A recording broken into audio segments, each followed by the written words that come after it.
Welcome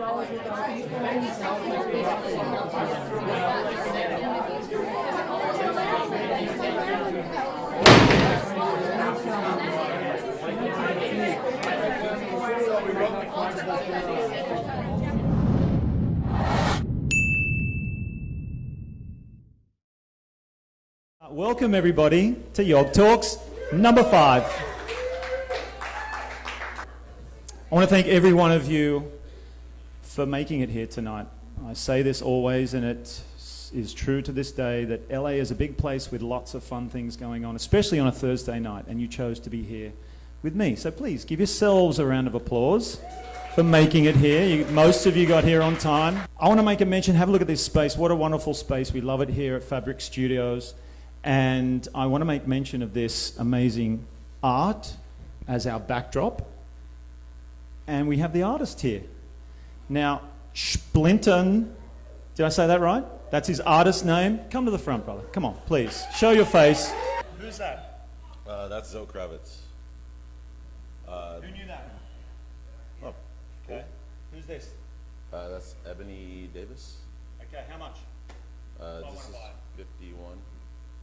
$51, everyone. $51. That's 5,100. This is actually already sold, so this isn't for sale. It's just on display right now. Oh, right. Yeah, I do like a lot of portraiture, and I do a lot of abstract pieces. If you go to like the Instagram or website, you can kind of see both what I do. How do we find you, Splinton? Instagram?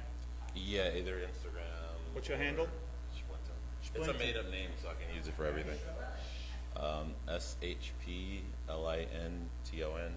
All right, we gotta go, Splinton. Thank you, Splinton. And your name, that's up there as well. That's on the artwork. Amazing artwork. So I just wanted to showcase what goes on here in Fabric Studios, media. You can speak to Jason. Go follow them. If you want to have an event here, talk to those guys. And you can do something similar to this. So let's move along. We have a sponsor, GT's Kombucha. So love what they do, and I love what they're all about, and they have been a great sponsor, a loyal sponsor, and want to continue through the YOG Talks process. So enjoy your GTs. By the way, before I play the video, this is really exciting for me. YOG is going global. It's spread all the way to Australia. Someone contacted me recently saying, I follow your YOG Talks, I love what you do, I'm going to fly out to LA from Sydney, I want to check one of your events out, and he's here tonight. Dad, come on up, say hi to everyone.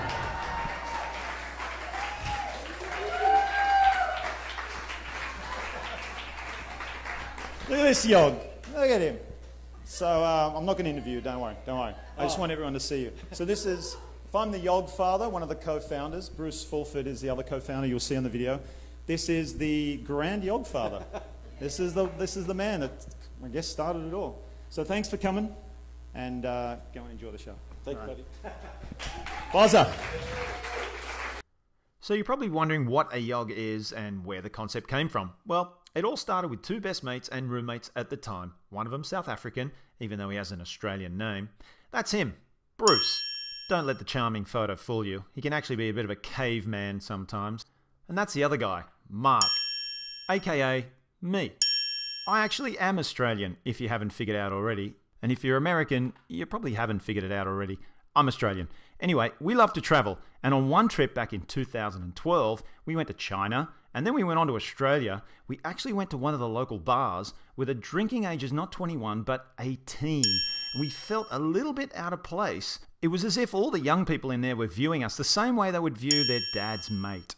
Suddenly, we felt like those older guys that sit in the corner of the bar.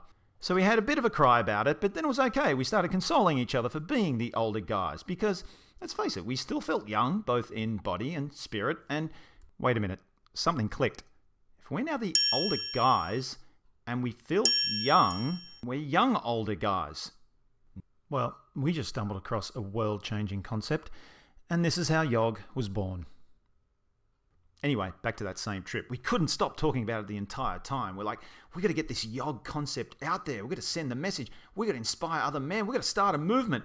But how old is a YOG? Let's establish that first. Yeah, that sounds about right. We figure that's about the age when boys become men. Oh, and it turns out to be the minimum age that you can be if you want to run for the President of the United States. So, how do we inspire men over 35 to live a healthy, balanced, fulfilling life of no regrets? Well, that's easy. We start a blog, and we call it the YOG blog. We can share videos and post articles using our expertise. Did I mention Bruce was a holistic doctor? He's really bloody good. You should see him, and this video is proof. He's going to tell you exactly what's wrong with his back. I got a stuffed back. Okay, so you see how far you can go that way? My nerve in my left leg was killing me. It's gone, totally gone. That video kills me. But seriously, make an appointment with Bruce ASAP.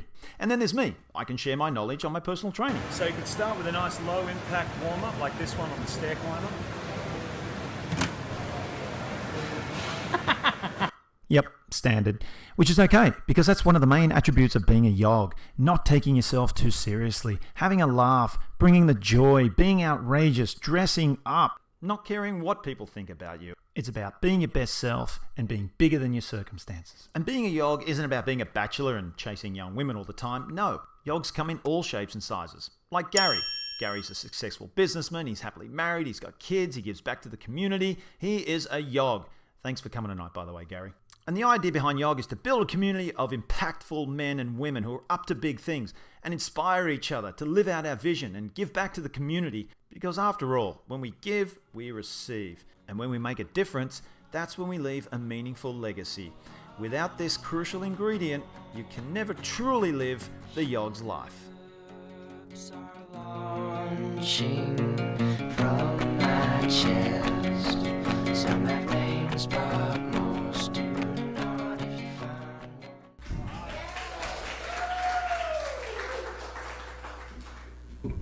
Okay, get it? All right. If you're wondering, Gary's not here. I got to change that video every time. Every time I think he's going to turn up and he doesn't turn up. So I want to just add to that the YOG concept. Obviously, it started as young older guy and young older guys, and it was intended on being education and awareness and empowerment for men over the age of 35. As we get older, we face challenges and we go through transitions. And I mentioned the blog, and that was going to be an educational tool for men to step into their power and age gracefully and embrace the aging process.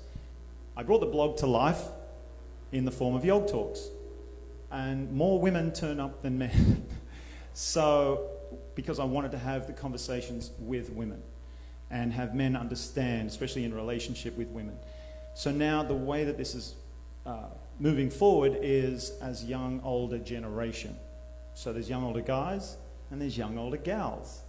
So this is now the vision for YOG, for it to start as a community like this and keep putting out content, keep having events like this, and then it become a movement where we can collaborate and we can really make a social impact, which again is what tonight is all about in particular. I have themes, and tonight's theme is the art of making an impact or making a difference, which as you can see is the underlying theme of YOG. So hopefully that gives you an insight, and now you feel inspired to go and tell everyone to come to these events, and stay tuned and follow YOG's life on Instagram. Go to the YOG blog, subscribe, there'll be newsletters coming out, and then reach out to me if you have ideas on how to make this better, who you might think would be a good speaker to inspire others, and then we can grow together.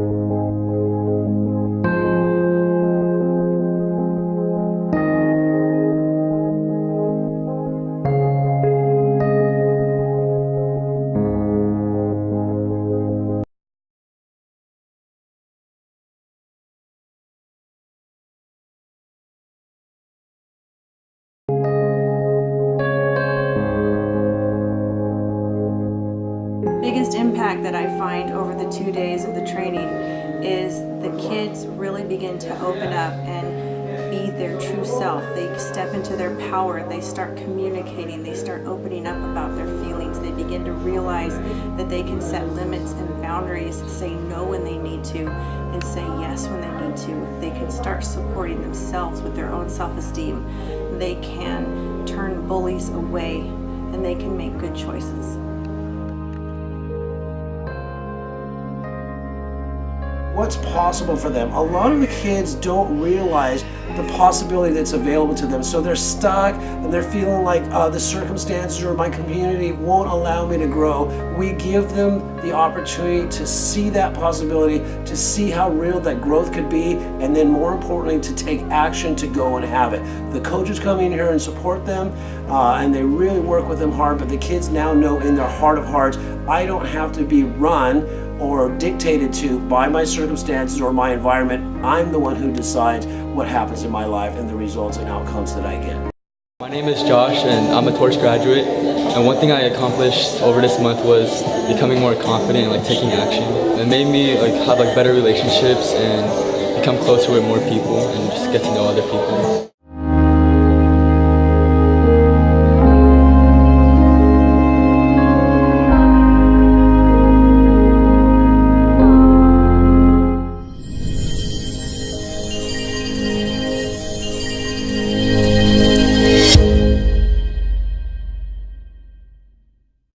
The work that I'm also doing aside from this is in emotional intelligence, and it's dealing with athletes. I'm a former athlete, and particularly athletes that struggle once they retire.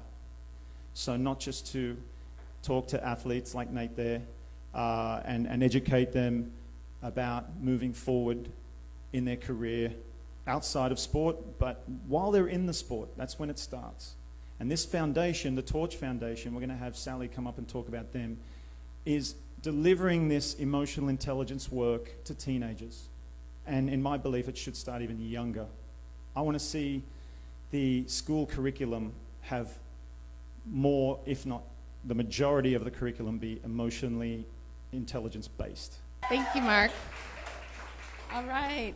So the Torch Foundation is an organization that works with teens from the age of 13 to 17, supporting emotional intelligence, as you see.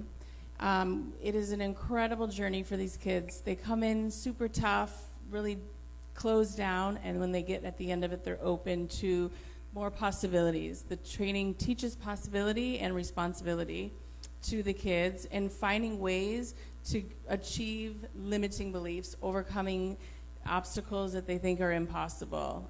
Imagine if you were a child as a teenager having some emotional intelligence in your life, how maybe possibly different life might have been for you, especially if you were challenged in the middle school. So our vision is to create possibility and responsibility, and the extraordinary results this training has brought to these kids is exponential. We have a training coming up. If anybody ever wants to come by and check it out or be a part of the foundation, this is a nonprofit. So our next training is in Anaheim, the end of September on the 29th. It's a 2-day training with a 6-week continuation training that they have with a mentor. And we're always looking for volunteers. It's a foundation, so anybody that wants to donate, we appreciate any donations. You can go to the Torch Foundation. It's the torchfoundation.training to get more information about it. And it's an incredible workshop. It's 2 days, as I said. And just recently, this week, we just got an approval to be in the LAUSD school districts. So, I know, huge. Yeah. Actually, on behalf of me, it's just really exciting. I ran by a school one day, and I pulled over and ran up to the school, and I was asked, can I speak with the principal? And she said, before you speak to me, you have to speak to the LAUSD. So through an organization I joined, I found a board member, and he has extended the training to this particular school. So one at a time, and we're going to make a huge difference. And I believe, like Mark, that emotional intelligence will save this world. And if the kids believe that they can do it and there's a way, we're going to heal and stay great, because we are already great. Sorry. So that said, please see me after if you have any questions. Didn't mean to make that political, sorry. Shit. But we're all human. But see me after. I would love to give you more information about it. Like I said, the 29th and 30th, the training is at the Anaheim Family Justice Center, and many, many more coming. But that's one of the areas that we really have been focusing on is in Anaheim. So if you have any questions, I'm Sally. I'm a torch trainer. I facilitate the trainings. So if you attend, you'll see me up front sharing with the kids and doing it. It's all experiential exercise, so it's not a lecture. Kids are up doing activities and really seeing how they show up in life, and if they like it or not, and then what can they do differently next time. So it's pretty awesome, you guys. Big transformations at the end, so I highly recommend it. And thank you for your time, and I hope that if any have any questions, please see me after. Thank you, Sally.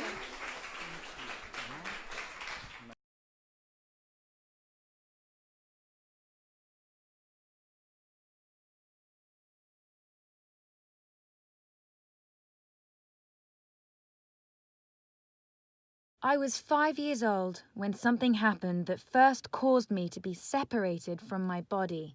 But it would be another 25 years before I fully realized it. I didn't know it, but what I was experiencing was called dissociative identity disorder. This form of PTSD left me feeling numb in both mind and body, a childhood trauma that robbed me of self-worth and value. At 13, a modeling scout discovered my value while I was at my local shopping mall, which launched a 23-year career as an international fashion model. I predominantly worked as a lingerie and swimwear model. I was being paid to ignore my inner feelings of discomfort and project an image of sexuality. My coping mechanism to get through those shoots was something I self-taught at the age of 5. I had to detach from my body. Modeling paid well, allowed me to travel to 61 countries, and gave me access to a world of privilege, glamour, and luxury. I was seduced by all this glittering vacuousness, but yet it was just another coping mechanism. This lifestyle meant that I never had to dig deep to exist or confront the pain and trauma of my life. I randomly stumbled onto skydiving. That surge of fear and excitement I felt when I jumped was the first time I had felt a rush of emotion in my body, allowing me to connect to myself. Like an addict needing to feel, I started to seek more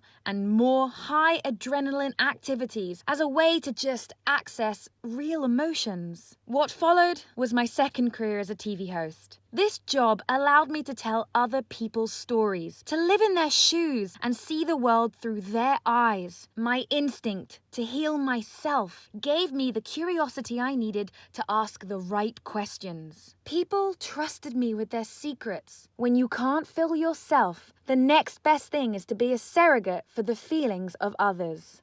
Still, I was seeking something much larger. I thought that only the superlative things would make me feel alive. Quite literally, I have broken 5 Guinness World Records titles. But trust me, I have tried to break many, many more. Each attempt pushed me outside of what I thought possible and made me comfortable with the feeling of failure. Throughout all of these experiences, attempts and failures, I began to realize that only when I was in the service of other people did I truly feel alive.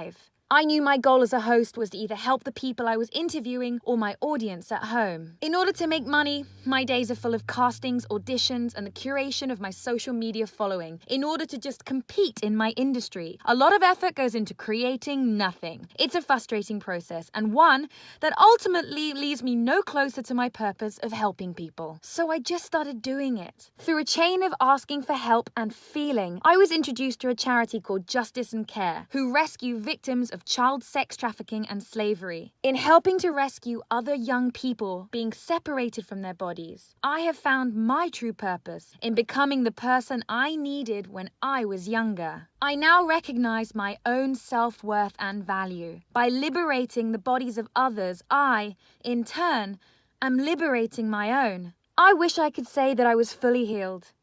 But step by step, I am discovering what it takes to reunite with my body.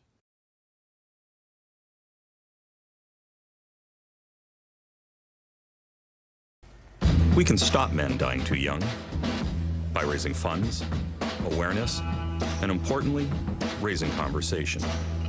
Help Movember raise funds to make a difference in a man's life. Do something good at Movember.com. We were expecting you to come in with a mustache. Yeah. So it's like today's one of those days where I am clean shaven, and then over the course of the 30 days, grow a mustache and put the power of the conversation created by that to What if to you good can't use. grow a mustache in a month? We actually He's asking for a friend. Often the worse the mustache, the more conversations that are created, and the greater the struggle. So.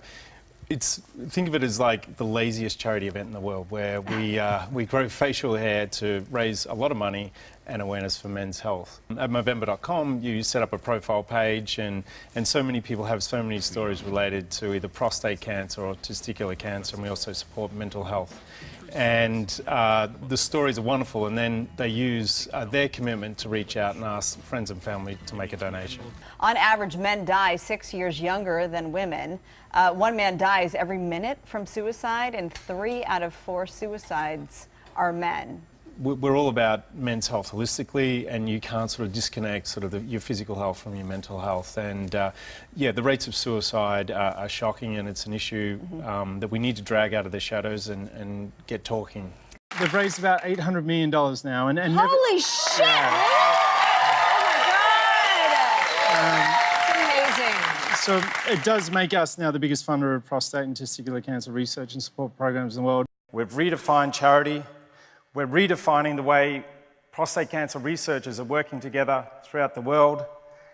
And I hope through that process that I inspire you to create something significant in your life, something significant that will go on and make this world a better place. Yeah. So I know what you're thinking. You're like, oh yeah, it's that guy, because he doesn't have his moustache. You would have recognized him. So, and by the way, that's good. Adam, Chelsea Handler, TED Talks, and now YOG Talks. Congratulations. You are fucking on the up and up. How do you feel? I know. Someone get him a glass of wine. Coming up, you two. Asher, Leo, Adam Garoni. Let's talk about you.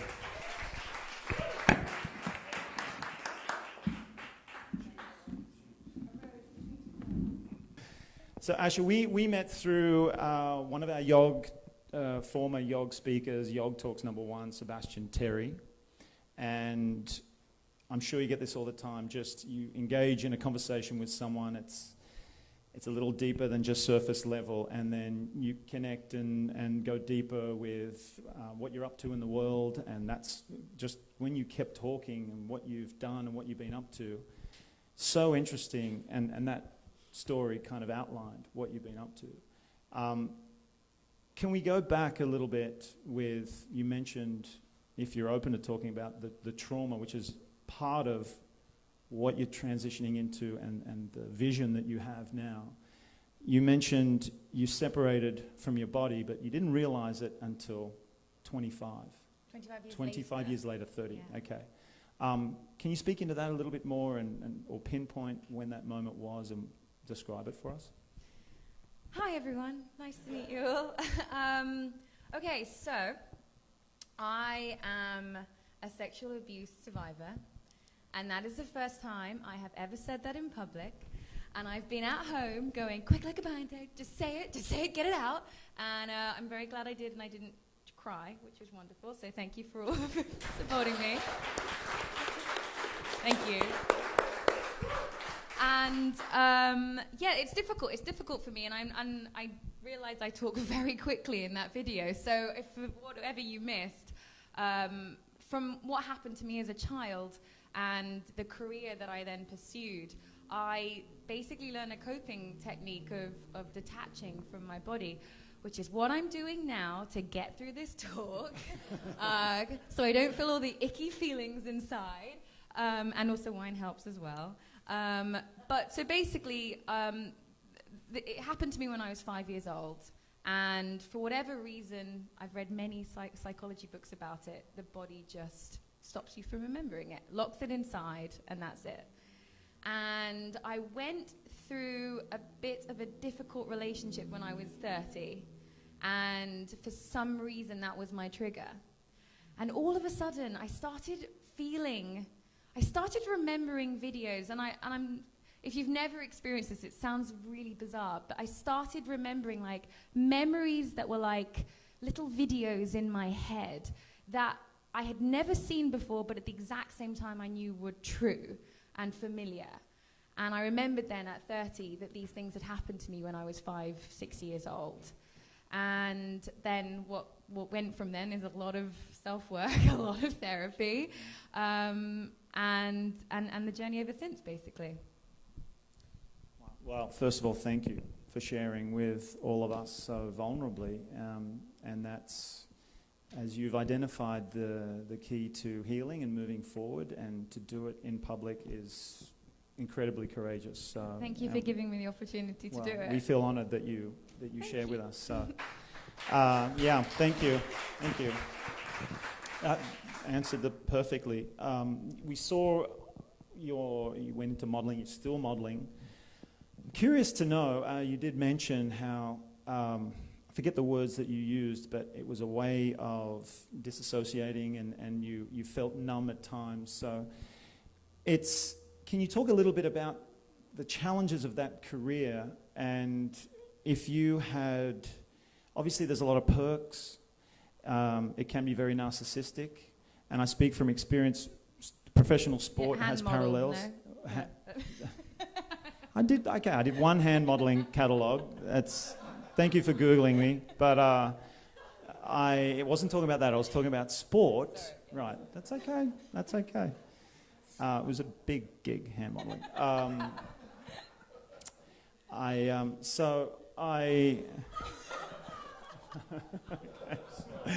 Don't make it about me. Asha, the modelling career, it's got ups and downs, and you get the lure of the perks, and it can really speak to the ego. It can crush your ego. It can be a very egocentric based career. So how did you navigate those waters, and can you share with us any feelings you might have felt about maybe wanting to get out of it, or why you were in it? That's just what I got from your story.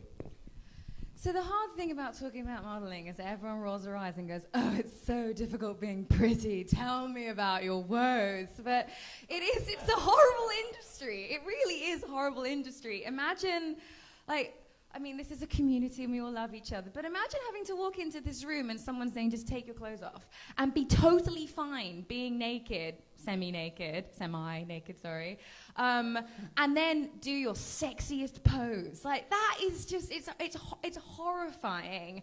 And it's an industry that it at a time when most people are modeling from their early 20s through, if you're lucky, to your late 30s, that at a time when most people are building a skill set that's going to prepare them for what comes next, you're off. And look, like I said, I've been to 61 countries. I've done some amazing things. I lived a very vacuous, narcissistic life for a while because I wasn't capable of giving more than that at that time. But then all of a sudden you face imminent retirement before you're even 30, and you are left trying to live up to or go beyond an image that you were paid to portray. And then also this pursuit of a self-worth that goes beyond your exterior. Because for the majority of my life, people have told me that all I'm good for is what's on the outside, and I have to just be quiet. And as far as my story goes with being a lingerie and swimwear model, it's really difficult. It's really difficult being in a room of people, being in your underwear and acting like it's fine.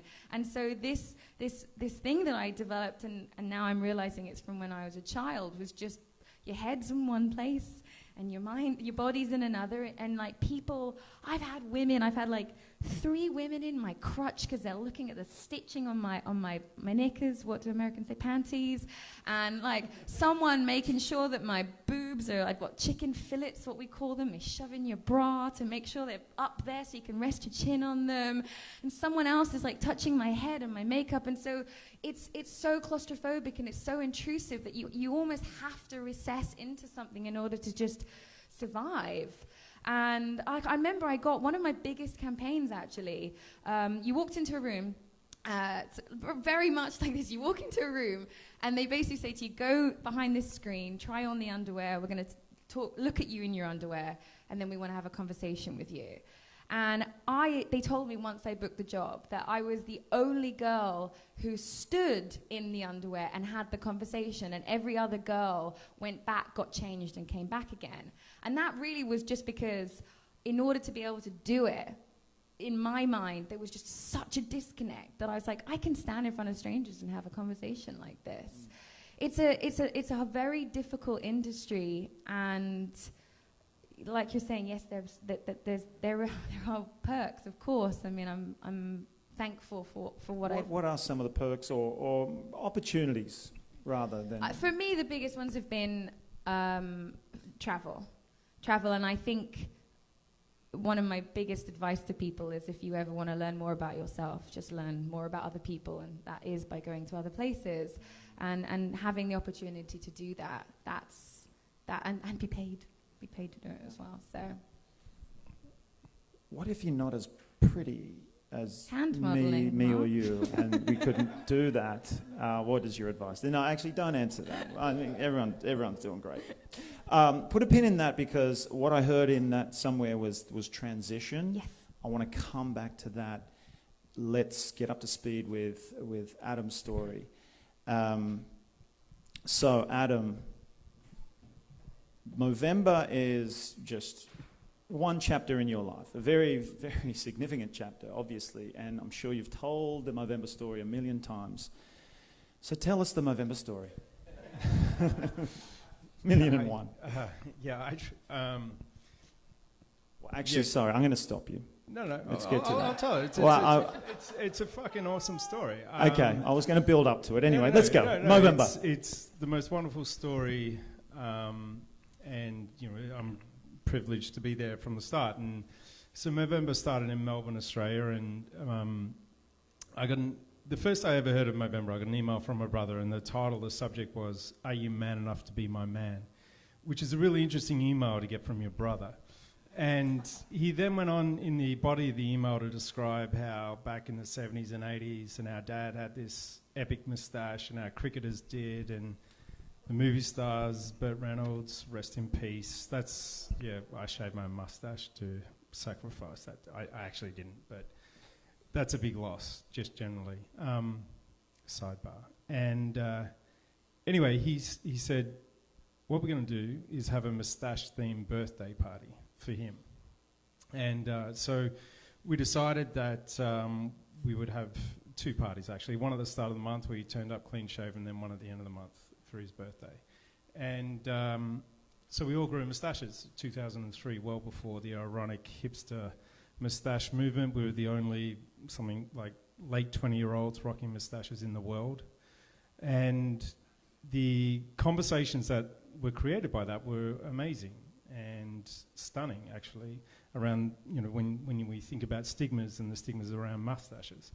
And everyone would ask, why are you growing that? It's my brother's birthday. We're going to have a moustache-themed party. And my boss wouldn't let me see clients. My girlfriend is no longer my girlfriend. I hated it. And anyway, we had an epic party. And then the next year, I brought the three other co-founders of Movember together. And I thought, let's do something with this. And let's put the conversation that's created by a mustache to good. And we were inspired by the women around us and all they're doing for women's health and breast cancer. And we thought, what about men's health? And we just didn't think that was an issue. And you saw in the video there that on average men die 5-6 years younger than women. And there's no biological reason for that. And it's for various reasons, but basically we're apathetic about our health. We don't act on signs and symptoms. When we do, it's often too late. And suicide has a massive influence on that age difference. So we decided to create a campaign called Movember. And it was simple. Men grow a moustache in November, raise funds and awareness. And along the way, we created our tagline, which was changing the face of men's health, which perfectly described the action and the outcome, was to change not just men's, but the community's perception around men and men's health. And we cobbled together a website. We had 450 people that year join us. We raised $54,000, got a lot of media attention, and that changed my life. And since then, we've raised $1 billion, 21 countries. We're the biggest funder of prostate and testicular cancer research in the world. We're on a path to curing those diseases because of Movember. Thank you. By the way, kind of skimmed over that. B, did you hear B? Not $1 billion. You're just like, we raised $1 billion. And it's amazing. It's a lot of money, for sure. For sure. And, but none of us can even imagine how much money that is. I mean, I don't know, it might fill this room. What was more important, though, were the conversations. And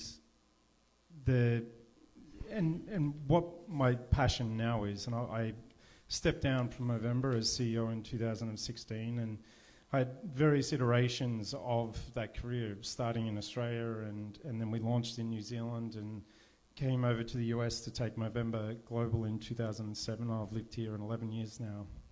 And each time it was like starting a new business, an organisation, and building a brand from scratch, which is really, really hard.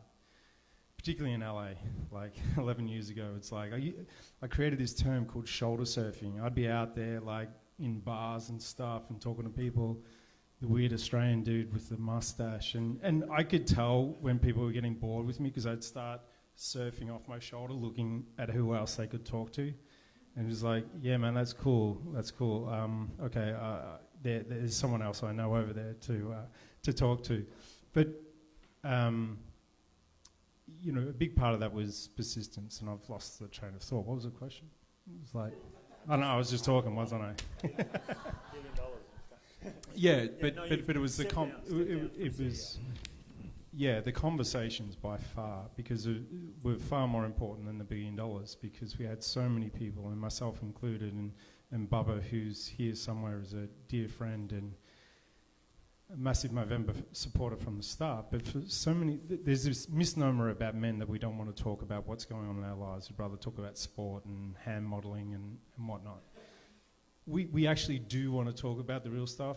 We just need the right moment and environment to do that. And Movember gave that moment to so many men to go, you know, hey mate, I'm growing a moustache because I actually suffer from anxiety or depression, and I take, you know, medication for that, and there's days that I can't get out of the house. And there were stories like that over and over and over again. And the biggest, I often think about masculinity as a disease, and there's elements of being a man that are not good, and we need to nudge. And part of that is not talking about the real shit that's going on in our lives. And Movember gave an opportunity and an environment for men to feel safe to actually have that conversation. Wonderful. Thank you. That is a great story. I love the Movember story. Just on that, why in particular, and this is perfect, by the way, this discussion, and Movember, YOG is in alignment with that, why Bruce and myself started the concept, is to have these discussions. As we get older, the real shit starts to happen, and we like to deny it, and ignore it, and there's those stigmas, and that's the reason why. So I love having this conversation with you now, in particular, and you might have mentioned it briefly before, but why prostate cancer? Why is that so important to you, and suicide prevention and depression? I'll answer that in a sec, because it was just something that when you were talking about, because the one thing in the transition with YOG and being about girls as well was I thought deeply about this when I was at Movember and leading the organisation, that we're, you know, this is an organisation and an activity that only men can do, and at my heart, because of my mum, I'm a feminist, and I thought, well, what's our role in that? And for me, it was inspiring men to be better men, to be better partners and fathers and brothers and friends. And we often talk about the female movement singularly in terms of women leading that. And we need to be far more inclusive, because it's not going to change the rate we need it to change unless it's far more inclusive. So I just wanted to, you know, and we built that in as much as we could with Movember. It's like, it's about being better men.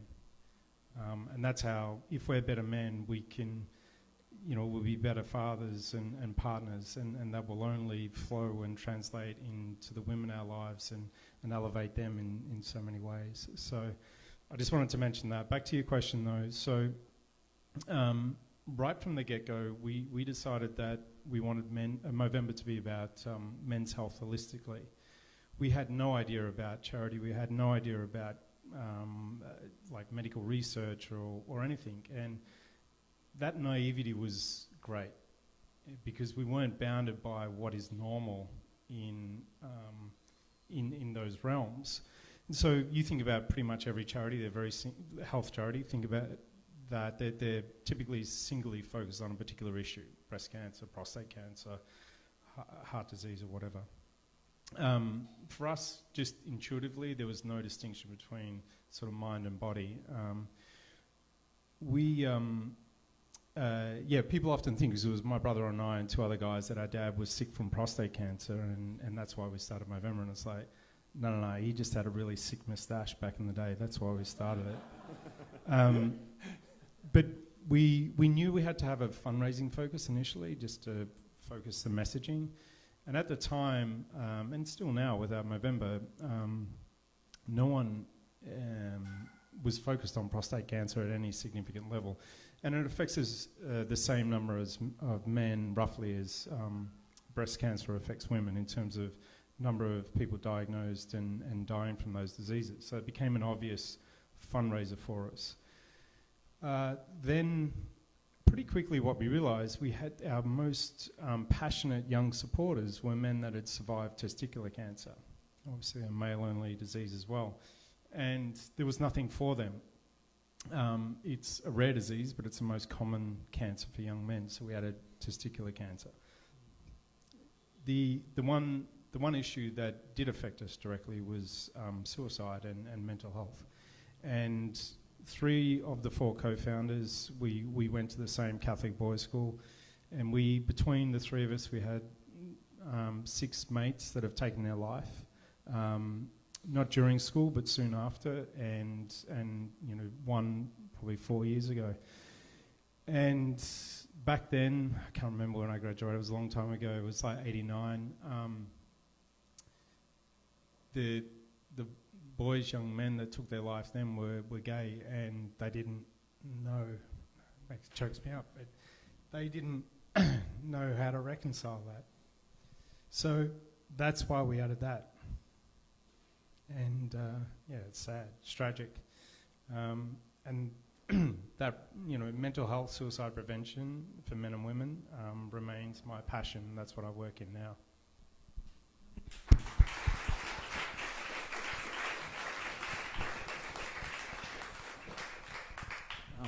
We can see the passion, and just as you choked up straight away, thank you for sharing vulnerably as well. I mean, it affects all of us. I think we all... My grandfather died of prostate cancer. And suicide's around us everywhere.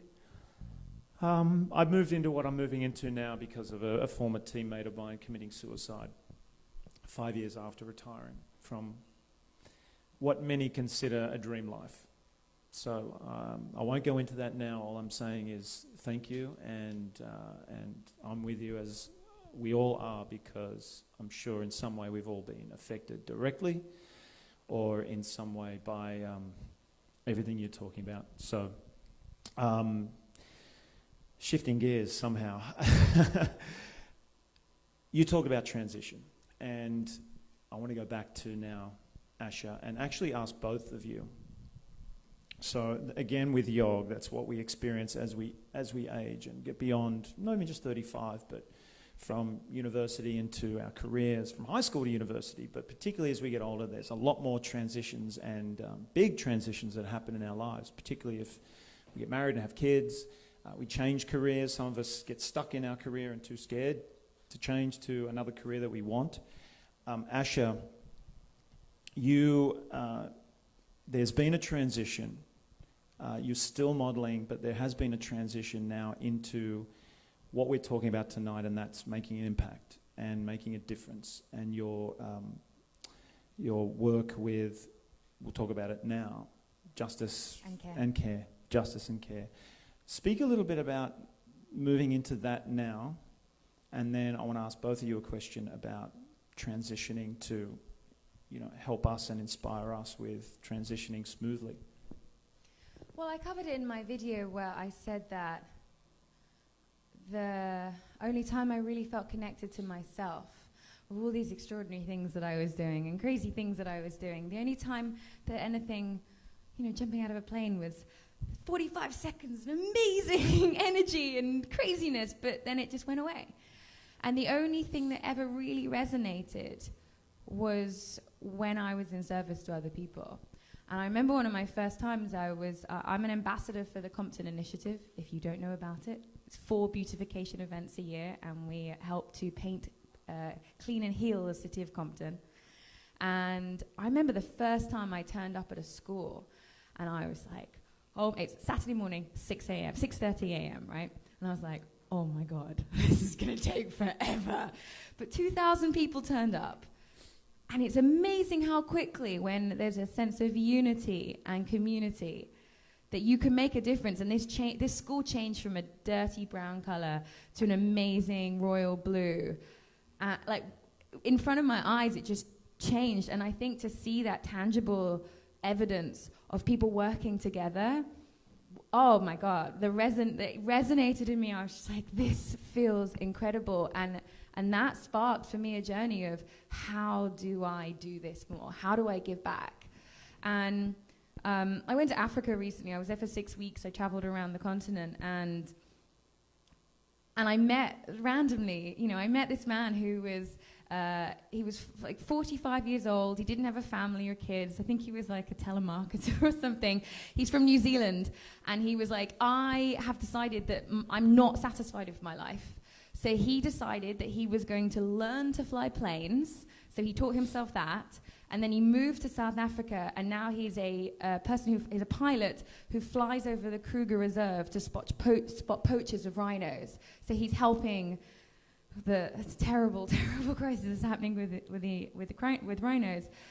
And I was like, that's amazing, because as much as I wanted to be a TV host because we get to do really cool things and travel the world and meet extraordinary people, I wanted to use my influence before influencer was a word, to channel people's energy into something that matters and to give back that way. But after Africa, I was like, do you know what? I just need to take that step out, because I'm spending all my time, and for those of you that are in the same industry, I spend all my time putting my effort, and I have a lot to give, into creating content to get followers, to then hopefully be more valuable for a job, because it doesn't matter about my experience or how good I am. Right now, my worth is valued at a number of how many people I can bring to a project, which I think is dreadful. But instead of spending my time doing that in order to then get the job, to then put the attention towards the good thing, I was like, I'll just take that middle step out, and I'll just go straight to the good thing. But I still have goals. I'm not about to move to Africa and sell everything and go help the rhinos. I still have goals, I still have aspirations, and I still want to be here in LA, and I still want to achieve those things for myself. And so when the opportunity to work for Justice and Care came along, because I am Indian, and because of what happened to me when I was a child, here was this opportunity where I could spend 2 days a week doing something, raising money. And trust me, I had these visions where I was like, I'm gonna be the person in India that breaks down the door, and I'm like, get your hands off that girl. I want to be that person. But of course I'm here, right? But they can't do any of that without money. Like you were saying, you've raised $1 billion. You can't do anything without money. And so I'm happy to be the person here that uses the skill set that I've garnered over my life to authentically and passionately tell the story of what's happening in India, to get people to loosen their purse strings a little bit in order for them to make change. And I know that at the end of a week now, I haven't just checked, I got 3 more followers, you know, like I've got 3 more followers and I've made a difference in someone's life. I've changed somebody's life from what I've done. And that to me is, I feel like that's my purpose, or the understanding of what my purpose is here on earth.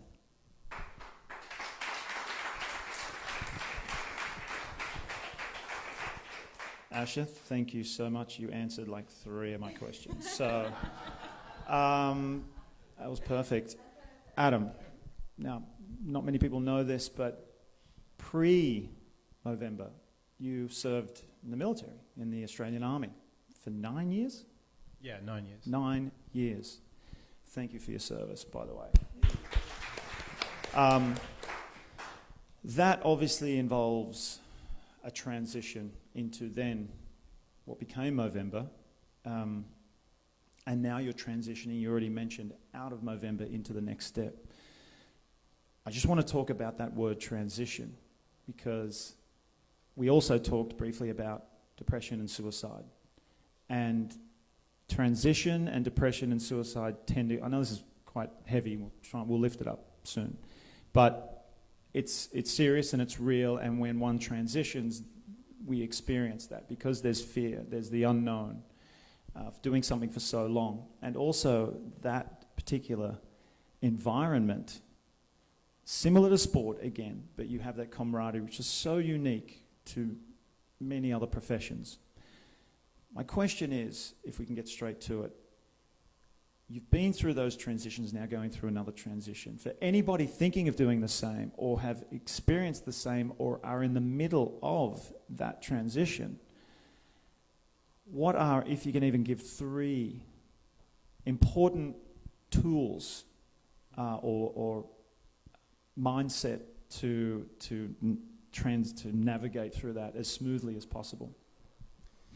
Yeah, that's it is a really good question, and yeah, I'm sort of in my 3rd chapter of my career, and the military. There was I transitioned out of that. I was fortunate enough to be able to do a Master of Marketing to help with that transition, and got a job with Vodafone in Australia, and then the Movember thing happened, and then it was 13 years of this amazing journey, and I was the CEO of the organisation.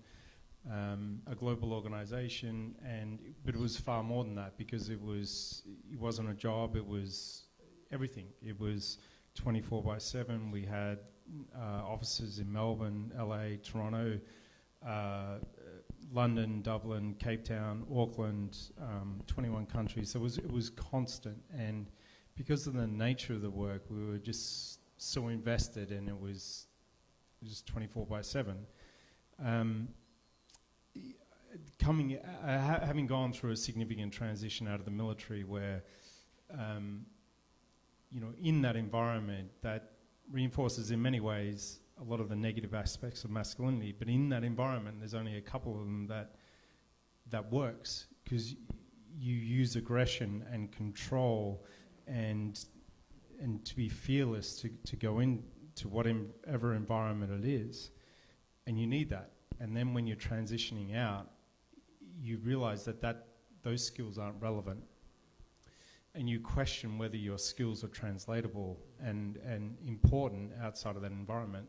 And you don't realize that at the time. And even with Movember, I was CEO of an organization, you know, $130 million annual revenue, you know, 400 or 500 staff. And even then I was like, okay, you know, I've been in the charity world for so long. Are my skills transportable? Can I get another job outside of this? And you go through this process, or I did anyway, this time of self-doubt, and people pigeonhole you as a model, as a soldier, as a charity do-gooder that knows nothing about business. And all of those things are totally unfair, but some people do that. And more importantly, you internalize some of those perceptions. But it is a process, and it takes time. I stayed at Movember too long. I should have left when I stood down as CEO, but I wasn't ready. I wasn't brave enough to take that leap, and And then I became really unhappy. And for me, happiness is the most important currency because it affects how you are as a husband and a father and a friend and a person. If you're not happy in what you're doing at work, because you're at work for a certain number of hours a day, but you're at work pretty much all the time. So I'm probably not going to answer your question with three things, but one is knowing that it's a process, and it's a part of the process is letting go. I sat down and spent a lot of time thinking about what are my relevant skills for this next chapter in my life, and beyond that, what am I really passionate about? And it came back to I'm passionate about changing mental health and what's happening with suicide. And there was one thing with Movember we didn't make an impact on. And there's so many things, there's so many factors with that. Life is becoming far more complex and the suicide rates are going up. That was my passion. So I want to stay working in that. I knew I didn't want to stay working in charity because I'd been there for 13 years. I wanted to explore how you can tackle that problem in a for-profit environment. And then you just, I spent some time sort of circling around, well, what are my core skills? What will make me happy? And then I think in a transition like that, it's important, if you can financially, taking some time out and just chilling out and thinking and spending time by yourself and with your family and just processing and making sure that you're ready to dive into the next thing. So I'm not sure that's three things in there, but I think it's, knowing that a transition is tough is really, really the first point. And again, going back to the whole Movember thing, talking about it with friends and going, hey man, I'm going through this transition. I'm actually, it's tough. There's moments that I doubt myself. Am I going to get another job? And then when you're a father and a husband, and again, this plays into some of the negative aspects of masculinity that I'm supposed to be the provider. My wife works, she makes more than me. I was like, I'm actually, in the technical sense, not the provider, but those things play in your mind as a man. So talking about it is really important. There's one thing through all that discussion that I've thought a lot about, which hopefully succinctly wraps up your journey with YOG and your journey. And I've thought a lot and deeply about the difference between being successful and being significant. And for most people, and certainly me, and I think for both of you, we spend the first part of our adult life focused on being successful as a model, as an athlete, in the military, in academics, in whatever it is. And you derive happiness from the next gig, from a pay rise, from a different title, and then you show your success through material things, a new car, a whatever, new suit, and brings fleeting moments of happiness. Then when you think about being significant, and being significant is about serving other people. And when you do that and start to do that, at whatever scale, that could be as a parent, it could be in your street, as a charity, creating YOG, whatever it is. When you're serving other people, the fulfillment you get from that and the deep happiness that you get from that is life-changing. And I think all of us get to that point at different stages. But it's just interesting, and I think if there's one thing from what I've said tonight you could take away and think about is that difference between being successful and being significant.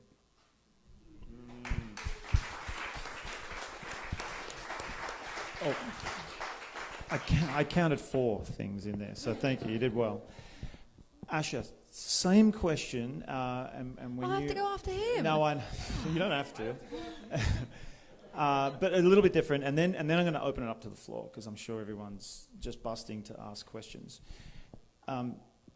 Now, Adam's talked about 2 transitions, and 3 different careers within a career. You briefly mentioned at some stage in the modelling industry there is an inevitable transition, and it comes quite quickly, and it can come immediately. And therefore, you're talking about preparing, and you've already answered, I think, one way of helping transition. And you were talking about service as well, and making an impact.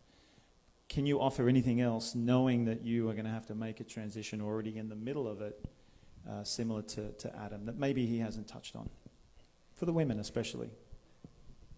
Oh, gosh. Okay. One thing I do that I haven't talked about in the video is it started with the Guinness World Records things, actually. I started a YouTube series called Asher Attempts. And the idea of it was just teaching people to just try to do things. And try to do things out of your comfort zone. And if it doesn't work out, then it's okay. That it's okay to fail. And various videos of me failing ridiculous things are available, but the message of it is just whatever that thing that you're putting off, just try to do it, and it's okay, because at least if you're trying, it's the first step of the journey. And so I'd say the first thing would be to not be afraid of the fear or your fear. Just that is the biggest thing that hinders people from making a change in their life, and I think you just have to go towards it and go beyond it. Secondly, I'd say to humble yourself and don't be afraid to ask for help. And I think things like this, and I know that YOG in its essence is to create a community. And whatever is inside you, this burning desire that any of you have, and we all have them, the person sitting next to you right now could be the key to making that thing happen. And that's why we come to things like this, because we're trying to reach out, to broaden our friendship circles, to create a community, because together we can make an impact. So don't be afraid, like you were saying. Just if you want to transition, just talk about it. That's what happened with Justice and Care with me. Sorry, I'm going to go off on a little bit of a tangent. I talked to my booker at my modeling agency about this thing that I was thinking of doing. Just that I wanted to do something, that I was talking about the Compton Initiative, and that I enjoyed acts of service. She randomly went to a talk where Sebastian Terry, who is also a YOG speaker, he has a thing called 100 Things, and it's 100 things that he wanted to do before he died, that was spurred on from his friend passing away from when he was young. And my booker was like, you should meet this guy. He has Guinness World Records. He likes to give back. You two would get on. So I reached out to him on social media, and he said, come and hear me talk. I went to hear him talk, and oddly enough, one of the first things he does when you're in the talk, he goes, turn to the person next to you. Anna, imagine this is your friend that you haven't seen in 10 years. And you're hugging them at the airport after not seeing them. So I just turned to this good dude next to me, threw my arms around him, and gave him the biggest hug ever. We started talking, and he runs a non-profit, and we ended up meeting up for lunch. Justice and Care were brought into town because they were looking for fundraising, and his name came up. They had a meeting, and he was like, you should meet my friend Asher. So I was like, sure, why not? And it's just saying yes to things, using your community, saying yes, going out there, meeting people, because your network is there. You just don't use it, I feel. And I'd say lastly is seeking mentors. Find what you want to do and the person who's already doing it, and learn from them or ask to be involved with them, because that's the best way to learn. And that's 3, I counted. Yes, yes. Some brilliant takeaways there from both of you. Thank you. Okay, questions? Surely. Gusso? Dad, not now. Dad. Embarrassing me.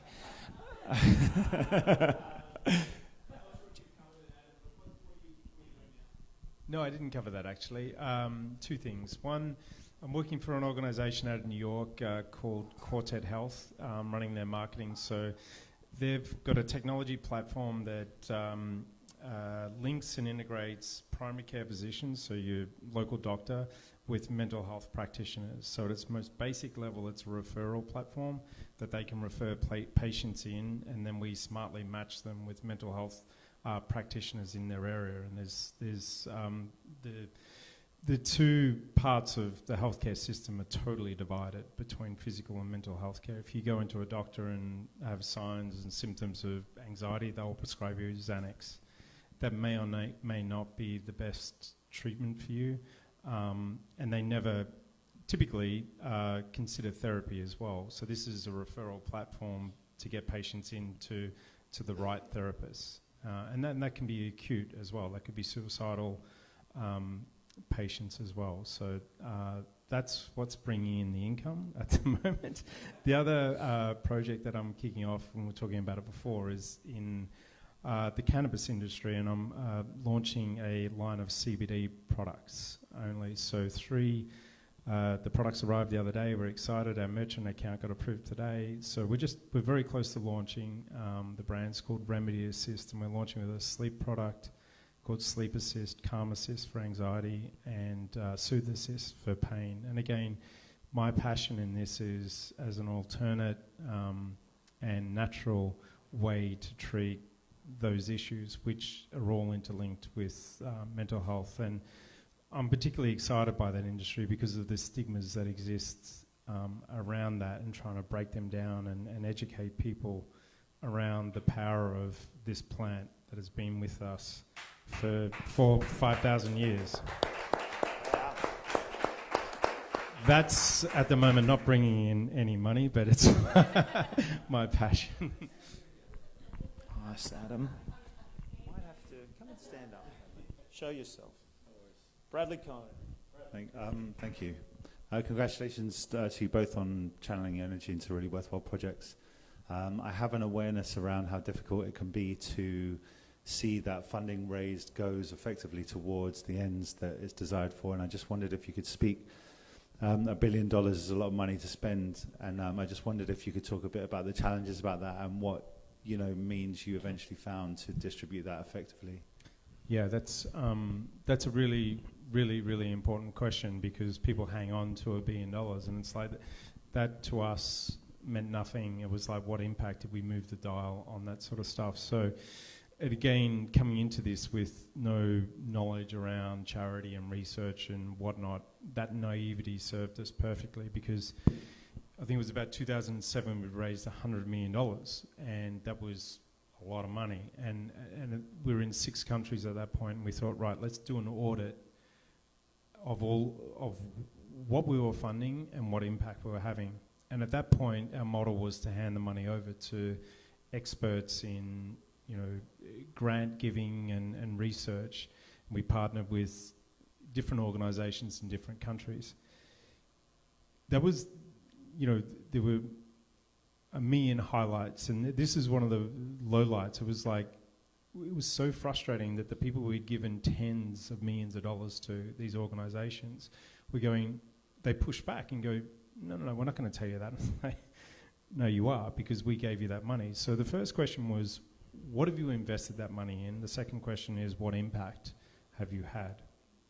And it took us about a year to get the answer around what had they invested in. And the money wasn't squandered by any means, but it went into good research, but it was all piled in with other people's money, and that was very hard for them to distinguish what we were funding versus other people. But we got the answer to that. The really tough thing to answer was what impact. And particularly in the research world, where this can take 5 to 10 years to translate into something, they really struggled to answer that. So it was at that point where we changed our model, and we thought, we can do this better by doing it ourselves and employing the best, smartest people that are researchers, that think like us, that are young and won't stand for the status quo of just flowing money into bullshit research. The other thing that we realized through that process was the level of duplication that was going on in each of the countries. There was no coordination. There was no sharing of data and information. So from that point forward, we created global teams that collaborated, and it was mandatory for them to share the outcomes, because a lot of research, the vast majority of research results in a dead end. And that's important to know, but they don't share that because the industry is built around a breakthrough. If they were to share that I just spent $3 million in 2 years investigating this thing and it meant nothing, they're not going to get more funding. So we changed the model around requiring that they shared and created an environment, much like we did with Movember and Men Talking, a safe environment. Was like, no, we want to know everything. And it's so important that other people in the world know that what you didn't result in anything. That's actually as important as a breakthrough. So that means the other, 5, 6 countries and the 20 research institutions aren't going to go down the same path. And, that's actually one of the things I'm most proud about with Movember. We actually changed the way prostate and testicular cancer research was being done. We took a lot of learnings off the research that was being done with AIDS. That was the only other disease state that was able to globally coordinate an effort. And we're uniquely placed, or Movember's uniquely placed, because we were global, we were the one entity, and we were the major funder. So back to your point around money, we controlled the money. So if you want a grant from us, here's what you got to do. So you think about the world's biggest charities: American Cancer Society, Cancer Research UK, Komen. They're two of their names define where they operate. American Cancer Society has no influence on research going on in Canada, let alone Asia, let alone Europe. So we were uniquely placed, and because there was no money going into those two cancers either, we were able to bring in young, energetic researchers that grew up with collaboration. So, the results of that are profound, but the other cancers are just, the structure is just not there.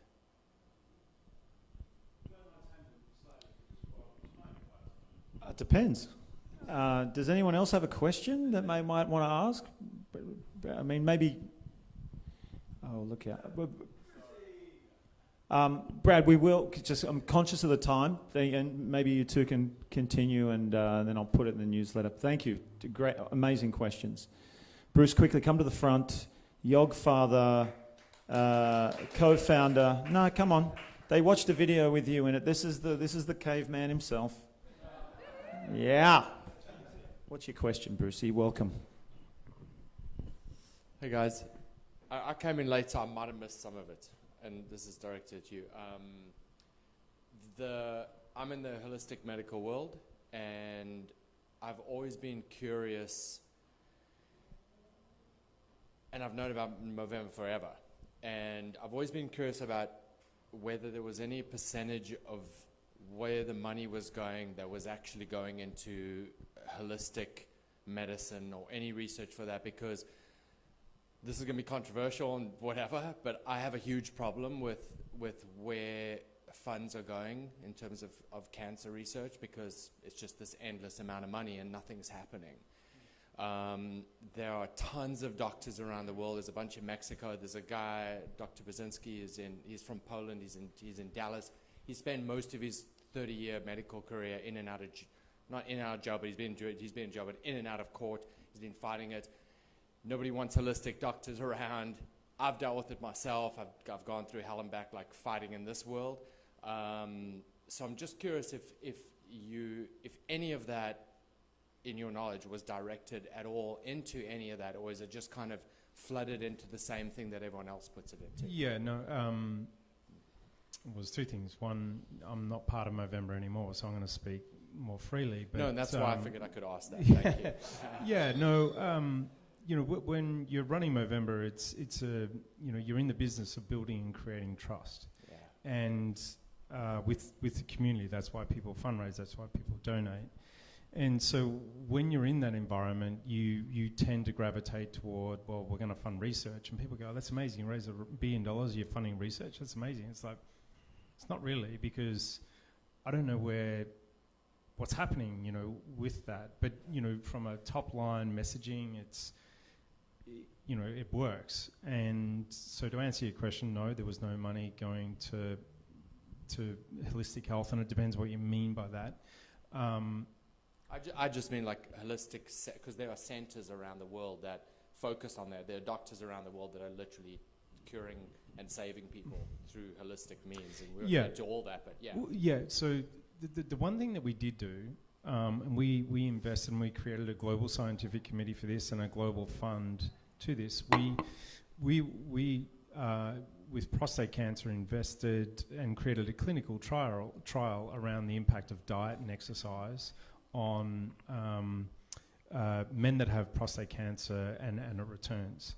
And the findings of that I don't think are out published yet, but it will be published. So what it was finding is that there were all these drugs that were FDA approved and the various other institutions around the world that were extending a life by 3-4 months, very, very expensive drugs.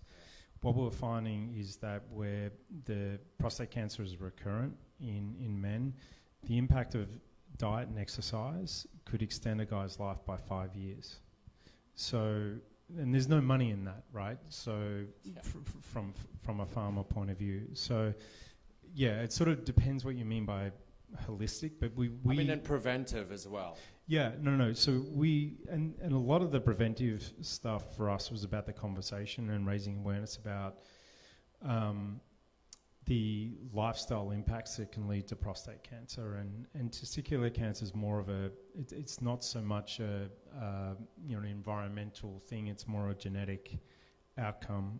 But prostate cancer is very much lifestyle driven. There's the incidence of prostate cancer in Asia are almost non-existent. Yeah.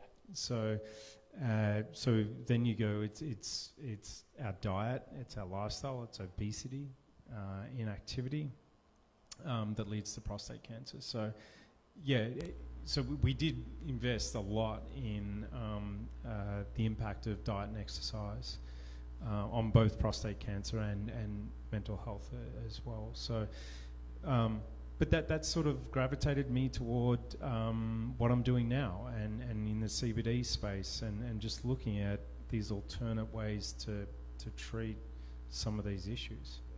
Thanks, mate. Appreciate it. Thank you, Brucey. Okay, so does anyone have a question for Asha? And we'll make this the last question. We've chewed your ear off enough, Adam, I think, tonight. Swanee, come on. Last question, and then we get to mingle after the raffle. Thank you. Thank you, Asha. Thank you, Adam. I have 2 e-commerce businesses, and both of them we give to charities. One of them we give vision to children who don't have vision, and the other one we deliver flowers to hospital patients to brighten up their moods. One of them pulls at an emotional chord more than the other one does, and I'm wanting to create as much awareness as possible for these charities and for what we do. Asha, you were saying that you felt like you had more impact by skipping the creating content, building your Instagram followers. So my question is, how do you create as much awareness as possible so you can have as much impact as possible? That's a very good question. Gosh. I'm sure you have a very good answer. I don't at all. Gosh, I really, really don't. And I say when I skipped doing content, it was because what I was pushing was myself, like literally Asha, and that was it. And I just didn't want to do that anymore because it was self-serving, and I just didn't feel like I needed more than that, right? So, gosh, can you say that last question? So it was, how do I create awareness? How do you create as much public awareness about what you're doing and the impact you have in order to have the most impact? Lord, that's a very difficult question. Yeah, I mean, honestly, the blessing of social media is that it is an incredible way to get a message out. And if you going from a technical point of view, if you find your niche, and from what I've learnt, you reblog and repost in forums where people that are your demographic that would appeal to what it is that you're doing, talk or hang out, whatever people do in forums, then it's a lot of work. And some people think that creating content is just making a video and putting it out there. It's not. It's how you label it. It's the keywords you put behind it. It's where you then repost it. It's featuring people who will then repost it for you. It's contacting. And one thing we're doing with this might help actually. One thing we're doing with Compton Initiative. Because we want to build the awareness of the Compton Initiative. On Saturday, we're meeting with some YouTube stars who aren't up in the millions yet, but they're rising up there, and they want to give back. And so we're giving each of them the task of how to create something that fits with their brand, that goes with the Compton Initiative. And at the next beautification event, they're going to create content for us, and we're going to reach a new audience. So maybe it's just diversifying in that way with people that gravitate to what your message is. And I'm sure you have a much better answer than that, so. I mean, Movember started before social media, and when we looked at and dissected Movember and what was successful, there was no one thing. It was everything that we did, and we used humour a lot. And even when we were talking about mental health and suicide prevention, and I think humour in the right way can have a really powerful sort of grounding, levelling impact. For us, it was like humanizing the story, and one thing we never ever did at Movember, although they're starting to now, which annoys me, is lead with fear-based tactics. It's like we never did, 1 in 6 men will get prostate cancer, therefore you should do Movember. It's like you see that in political campaigns, and you see that with a lot of charities. It's fear-based marketing, and I don't think younger crew gravitate to that now. It's more the inspiration, and sure, there's someone in hospital dealing with whatever it is, and you don't even need to go into that. They're in hospital, but they get the bouquet of flowers, I think you said, and it's like it's that moment that sparks this desire to be part of this. And our Movember started with my brother's birthday in a room full of 30 people, and we inspired them to believe in what we were doing, and for them to go on and carry the message. And yeah, we all have a different platform now, and everyone has a broadcast way to communicate whatever it is they're doing. So that's great. The challenge with that is for all of us, how do we get cut through? And for me, it's like it's the positivity, it's the inspiration and humor as well, to cut through. Awesome, thank you. All right, amazing. So wrapping this up in a sentence, how you got a community here, an amazing community of yogs and yogettes and yogs in training. Some aren't quite 35. How can we support you? I would say, thank you. I'm stalling and buying time and thinking of a great answer. No, I would say one thing that I'm doing with Asher Attempts, it really is. I found my purpose, or a connection to my purpose. I felt most in my body and aware of what was important to me by just by trying crazy things, just by going out there and saying yes and going past fear and not being afraid of making a fool of myself and not being afraid of failure. I did all those things, and I found what was important to me. And to me, it is acts of service. And so, honestly, if you could support me in any way, it would just be just go out and do those things. Because imagine the great things that could come from all of us just taking risks, connecting with ourselves, and making an impact in the world. So, yeah, honestly, and also if you have any people who have loads of money that want to give to children in India, come my way too. But for now, just live, be authentic, and be true to yourself, and try those things that you've been putting off, because I know, and from personal experience, I know something great will come from it. Okay, thank you. And follow Asher, Leo. By the way, that was about 12 sentences. Adam, that's okay. We're wrapping up. No, I think for me, to reiterate, for everyone, and the way you can support me is to think about in your life deeply the difference between being successful and being significant. And beyond that, think about how you're being significant. And that can be in your home as a parent, in your street, in your school, or more broader than that. It doesn't have to be a Movember type thing. So think about how you're significant. That's it. I love it. Okay, round of applause. The ripple effect, everyone. One sec. So we're going to just, I see people on their phones. It's getting late. We ran over a little bit because of these amazing guests. So much to say. And we still could keep talking. And you'll be around for a little bit to mingle with any other questions you didn't get to ask and connect. That's what it's all about. We have a raffle. And has anybody not put their names in the raffle? You have 30 seconds to write it and put it in. We've got our young ladies. You didn't? Oh.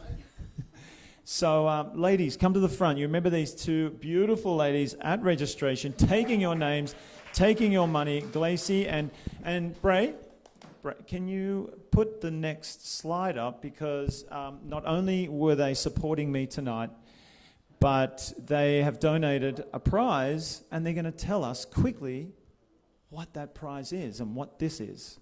Take it away. Thank you so much, Mark. Hello, everybody. First of all, I just want to thank you for giving us the opportunity to share.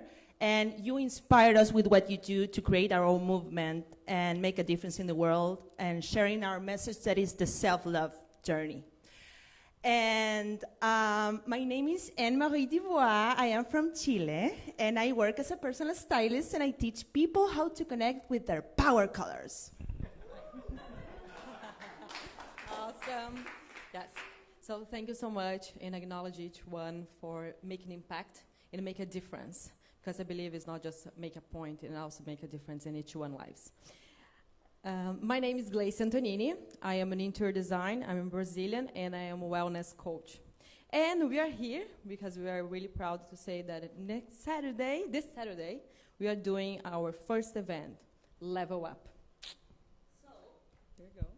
First of all, this is a workshop for the ladies in the house. We're going to do a next one for the men, too. But I would like to ask you, ladies, a question. Are you ready to level up? Okay, so I want to invite you to stand up. All the ladies in the house, please, stand up. And we're going to do the raffle ticket in a different way. Okay, you see, man, the beautiful women that are in here, all the goddesses in the house, okay? So the one that's going to win the raffle, how do you say? The raffle ticket, we gonna ask you this question. So the first woman that answered the question is gonna win the ticket. So, name the singer, the woman that sings this song. Okay, ladies, now let's get them for me.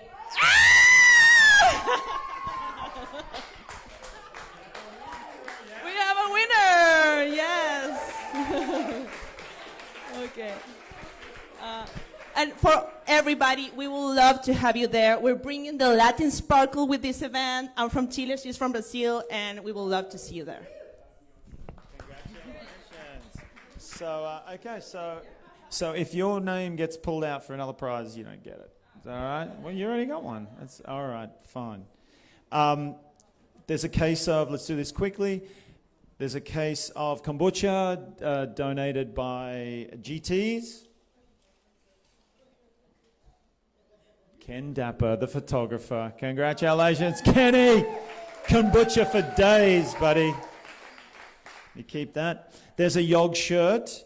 Rajoy, don't worry, I'm going to give you yours when the lady styles come out. Did you all see the YOG shirts up there? 5 different styles at the moment, 5 different colors.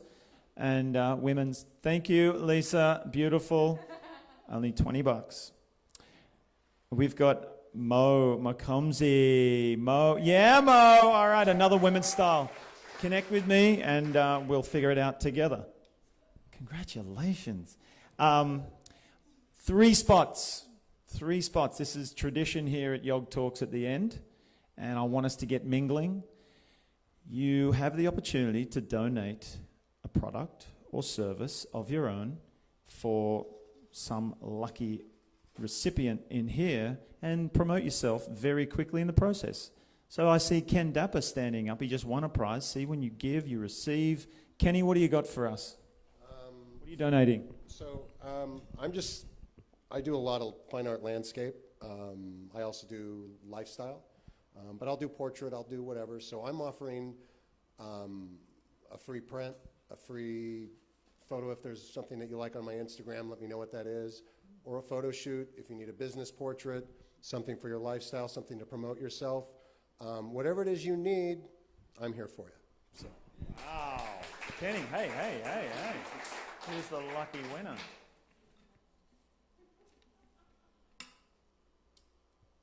Peter Gurr. Aren't you glad you came tonight, Pete? Anyone else? Swanee, of course. Come on. Let me guess. Swanee glasses? Yeah.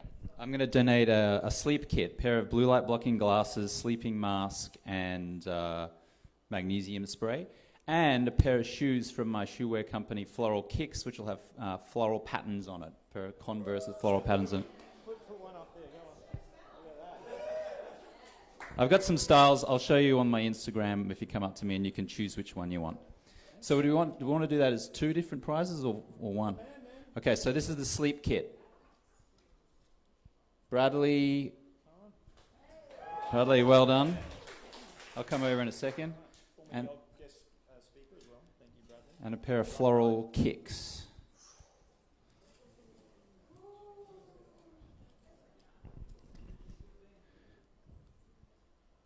Corinne. David. Yes. Thank you, Swanee. Thank you, Swanee. Amazing. Can you connect with James afterwards? All right, one more, and then we get to go potty, and we get to... Oh, so enthusiastic. How can we have and we've got... all right, if you can make it quick, let's have 2 more. Lindsay and Sally, then you.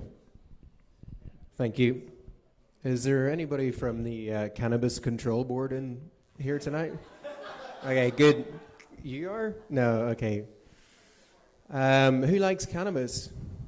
Yes, I work for a cannabis company, and so we, Mr. Moxie's Mints, the #1 edible in the Northwest, THC and CBD infused mints.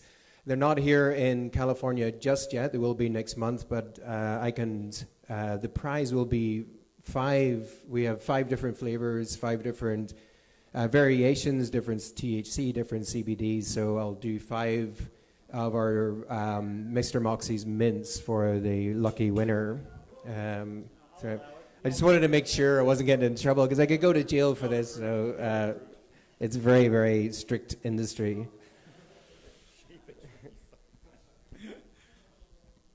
Christian Cooper. Oh, you know.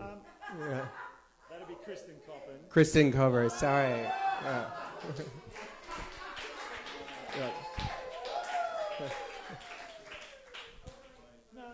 Yeah, you can think about it.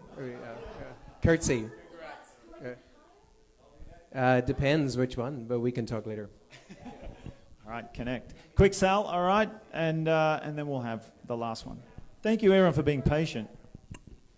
Not only am I a torch trainer working with the youth, I'm also a hairstylist. So I'm going to give a complimentary haircut. It's about $400 value, by the way. She works in Beverly Hills. Shh, Sally. Thank you.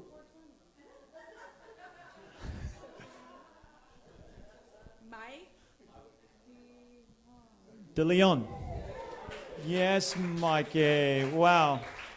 You might want to wait a little bit and make the most of that haircut, buddy. Connect. Okay. Here's Garoni's security right now. My name is Bubba. I'm Canadian and just down here visiting. I used to live here in Venice for a hot minute, about 3.5 years. So anything that I have to offer back home isn't really going to make a difference to anybody. I work in the cannabis space back in Canada. But I'm a huge believer in this community and community in general. So what I have right here is $100 for somebody to donate to a charity of their choice that is gonna make a change in your community. Not necessarily Venice, wherever you're from. There's $100 cash for you to donate to make a change.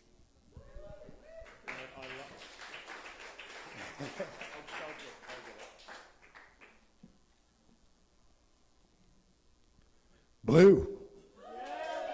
Get up here, Blue. Come get this. Bubba, that's amazing, by the way. And Blue, oh, I'm going to keep this. There you go. And by the way, so Blue, we need to connect. You let me know the charity who you donated to, and I'll feature it in the newsletter so everybody gets to find out. All right? All right. Well, what a YOG Talks that was. Amazing. Thank you so much for your patience. You're all still sat there. You're not on your phones. You're connected, except for Kenny. And thank you so much, everybody, for coming. There's amazing special guests. Another round of applause. A lot of takeaways.